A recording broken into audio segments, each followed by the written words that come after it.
साथियों, देश के किसानों के कल्याण की दिशा में, कृषि सुधारों की दिशा में कल देश के लिए बहुत ही महत्वपूर्ण दिन था।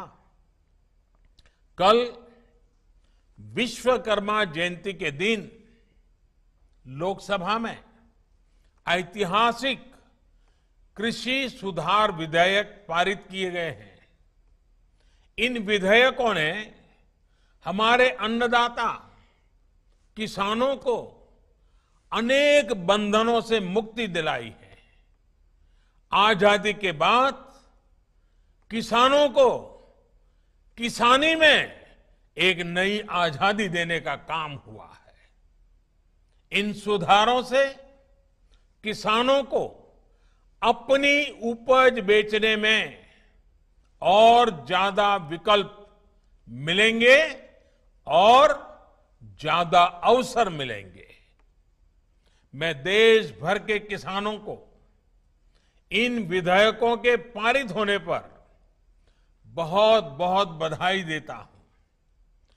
किसान और ग्राहक के बीच जो बिचौलिए होते हैं, जो किसानों की कमाई का बड़ा हिस्सा खुद ले लेते हैं, उनसे बचाने के लिए विधेयक लाए जाने बहुत आवश्यक थे।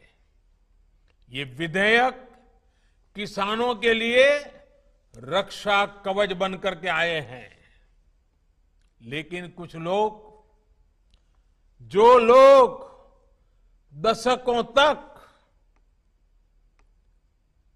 देश में शासन करते रहे हैं, सत्ता में रहे हैं, देश पर राज किया है, वो लोग किसानों को इस विषय पर भ्रमित करने की कोशिश कर रहे हैं, किसानों से झूठ बोल रहे हैं।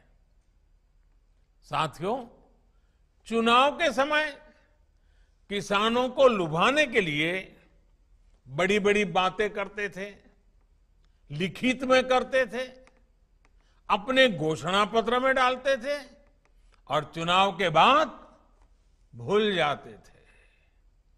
और आज जब वही चीजें जो इतने दशकों तक देश में राज करने वाले लोगों के मैनिफेस्टो में है, वही चीजें भारतीय जनता पार्टी एनडीए सरकार कर रही है, किसानों को समर्पित हमारी ये सरकार कर रही है, तो ये भांति भांति के भ्रम फैला रहे हैं।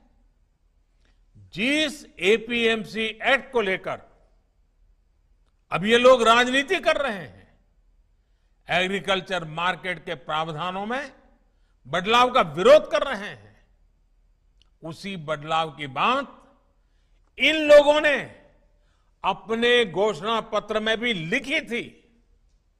लेकिन अब जब एनडीए सरकार ने यह बदलाव कर दिया है, तो ये लोग इसका विरोध करने पर, झूठ फैलाने पर, भ्रम फैलाने पर उतर आए हैं। सिर्फ विरोध के लिए विरोध करने का ये एक के बाद एक अनेक उदाहरण सामने आ रहे हैं। लेकिन ये लोग ये भूल रहे हैं कि देश का किसान कितना जागृत है। वो ये देख रहा है कि कुछ लोगों को, किसानों को मिल रहे नए अवसर उनको पसंद नहीं आ रहे हैं। देश का किसान ये देख रहा है कि वो कौन से लोग हैं जो बिचौलियों के साथ खड़े हैं।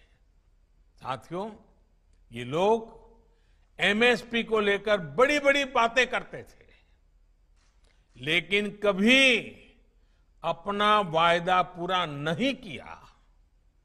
किसानों से किया ये वायदा अगर पूरा किसी ने किया है तो भाजपा एनडीए की वर्तमान सरकार ने पूरा किया है। अब ये दुष्प्रचार किया जा रहा है कि सरकार के द्वारा किसानों को एमएसपी का लाभ नहीं दिया जाएगा।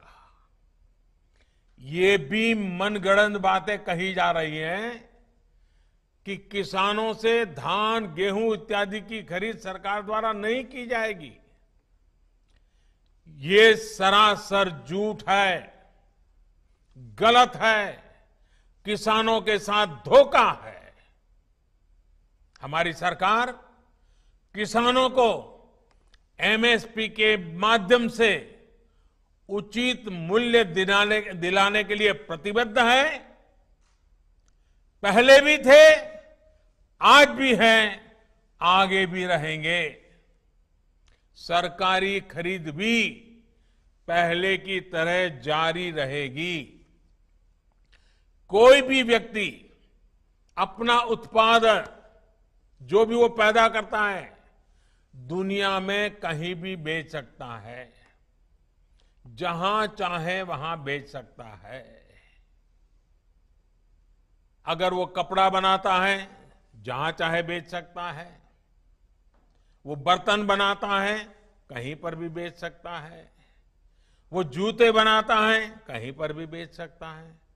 लेकिन एकमात्र केवल मेरे किसान भाई बहनों को इन अधिकारों से वंचित रखा गया था,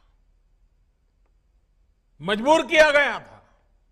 अब नए प्रावधान लागू होने के कारण किसान अपनी फसल वो देश के किसी भी बाजार में अपनी मनचाही कीमत पर बेच सकेगा।